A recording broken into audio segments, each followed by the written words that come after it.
इस वीडियो को लाइक करें, हमारी चैनल दशमलव को सब्सक्राइब करें और बेल आइकन को दबाएं। नमस्कार दोस्तों, इस वीडियो में मैं आपके सामने हाजिर हुआ हूँ हमारी एक और कोशिश के बारे में आप सभी को जानकारी देने के लिए। सिविल सर्विसेज परीक्षाएं, यूपीएससी के एग्ज़ाम जो आईएएस, आईपीएस, आईएफएस ऑफिसर्स बनने के लिए होते हैं देश में, उनमें लंबे समय से विकलांगजन को जो रिजर्वेशन दिया जाता है उसमें अनियमितता रही है। 90 के दशक से हम देख रहे हैं कि ये अनियमितता रही है। पहले 3% का रिजर्वेशन था, अब 2016 के बाद 4% का रिजर्वेशन हो गया है। लेकिन ये जो इरेगुलरिटीज़ हैं, अनियमितताएं हैं, ये ख़त्म नहीं होती हैं। हर साल कभी कुछ चीज़ें सामने आती रहती हैं। हम पिछले साल भी हमने इसी संबंध में दिल्ली हाई कोर्ट में एक केस डाला था जो अभी भी चल रहा है, उसका नतीजा नहीं आया है।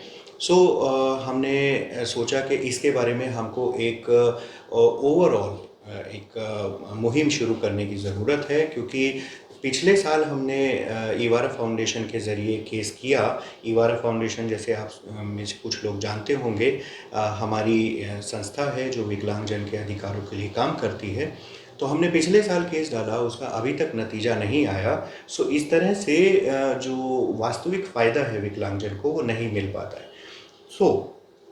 इस बार हमने एक रिप्रेजेंटेशन तैयार की और उसे हमने बहुत सारे जो संबंधित अधिकारी हैं उनको भेजा है। ये रिप्रेजेंटेशन पहला स्टेप है उस पूरी प्रक्रिया में जिसके तहत हम कोशिश कर रहे हैं कि ये अनियमितताएं ख़त्म हो। मधुरम मेरे साथ हैं, मेरी सहयोगी हैं।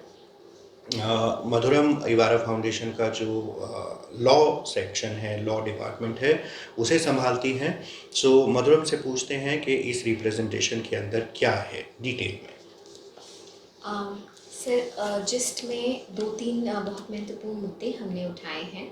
एक्चुअली आप में से कुछ लोग हमसे ईवारा फाउंडेशन के ज़रिए जुड़े और उन्होंने बताया कि इस तरह के इश्यूज़ हैं, तो लास्ट ईयर हमने केस फाइल किया। इस बार भी चूँकि हम केस को ट्रैक कर रहे थे ऑलरेडी, तो हमारी टीम उससे बहुत अवेयर हो गई उस पूरे इशू के साथ। और साथ ही साथ और भी लोग, जब इस बार वाला नोटिफिकेशन आया सिविल सर्विसेज एग्ज़ाम का मार्च में, तो हमने देखा कि फिर से सेम तरह की रेगुलरिटी जो है वो फिर से सामने आई है।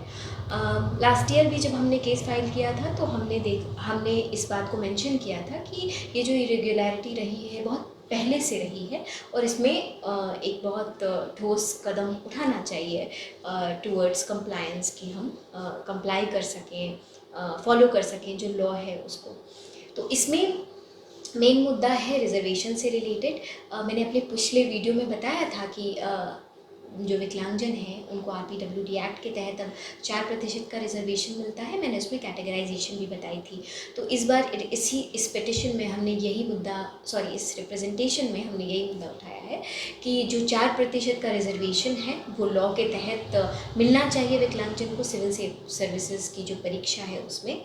उसके अलावा वो पोस्ट जो पहले जिनमें विकलांगजन एक्चुअली भर्ती हो सकते थे, सर इसमें कुछ ऐसे पोस्ट हैं जो डी आइडेंटिफाई कर दिए गए हैं। तो ऑलरेडी जो पोस्ट में लोग भर्ती हो रहे थे, ऑफिसर्स बन रहे थे, अब वहाँ पे डी आइडेंटिफिकेशन है, जिसमें इंडियन फॉरेन सर्विस भी है जो विजुअल इम्पेयरमेंट कैटेगरी के लिए अब डी आइडेंटिफाई कर दिया गया है। तो ऐसे में ये कहीं ना कहीं एक स्टेप बैक हो जाता है। हमको तो और भी ज़्यादा इम्प्लीमेंटेशन की तरफ आगे बढ़ना है कि लॉ जो है वो इम्प्लीमेंट हो सके। यहाँ पर जो ये पॉइंट है वो ये है कि जिन लोगों को ब्लाइंडनेस है, जो दृष्टिबाधित लोग हैं, वो पहले आईएफएस में जा सकते थे। इंडियन फॉरेन सर्विस में वो ऑफिसर बन सकते थे। लेकिन इस साल का जो नोटिफिकेशन है जो फरवरी मार्च में आया, उसके अंदर ये लिखा हुआ था कि जो उस फंक्शनल कैटेगरी में विजुअल इम्पेयरमेंट कैटेगरी अभी नहीं है। उसके अनुसार जो दृष्टिबाधित लोग हैं वो आईएफएस में नहीं जा सकते। तो ये भी एक मुद्दा है जो हमने इस रिप्रेजेंटेशन में शामिल किया है। यहाँ पर मैं एक बहुत इम्पॉर्टेंट बात भूल रहा था, मैं बीच में इसको मेंशन कर देता हूँ कि अगर आप में से कोई दर्शक जिन्होंने पिछले साल या इस साल यूपीएससी के एग्ज़ाम दिए हैं और उन्हें रिजर्वेशन से संबंधित कोई भी समस्या आई हो या उनकी कोई भी क्वेरी हो, या फिर आने वाले समय में अगर आप इन परीक्षाओं में बैठना चाहते हैं और जो इस वक्त समस्याएं चल रही हैं, जैसे कि अभी हमने डिस्कस किया दृष्टिबाधित लोगों के लिए, तो अगर आप दृष्टिबाधित हैं और भविष्य में आप आईएफएस बनना चाहते हैं, लेकिन अब जब आपने नोटिफिकेशन पढ़ा तो आपको पता लगा कि आप तो बन ही नहीं सकते, तो अगर इस तरह के केसेस हैं तो आप हमें संपर्क कीजिए।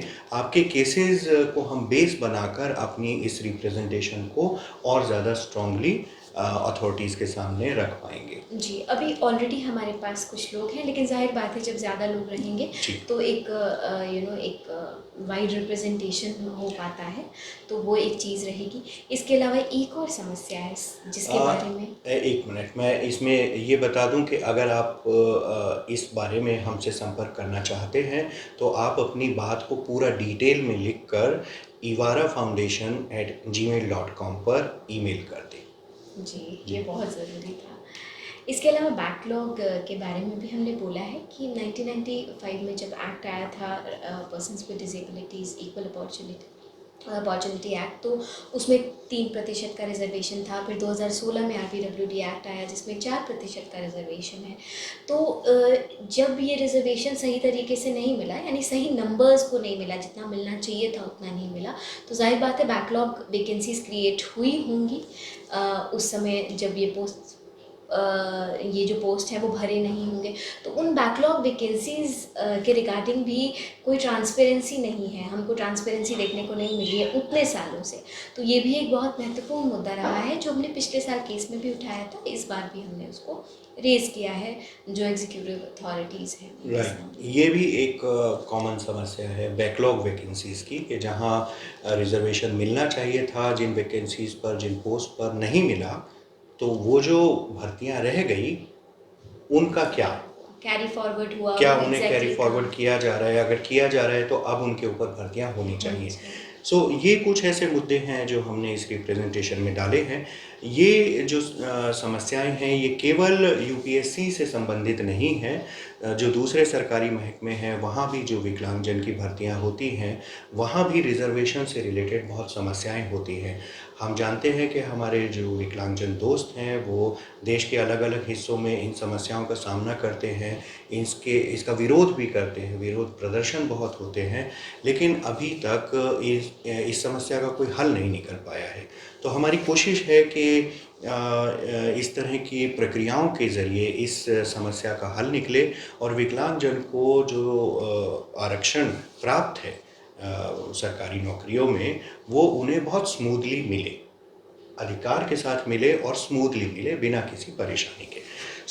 ये हमारी डिटेल रिप्रेजेंटेशन है जो हम पोस्ट कर चुके हैं, बहुत सारे ऑफिसर्स को, मंत्रालय को भी हमने भेजा है और उम्मीद है कि इसके ऊपर जल्दी ही कोई कार्रवाई होगी।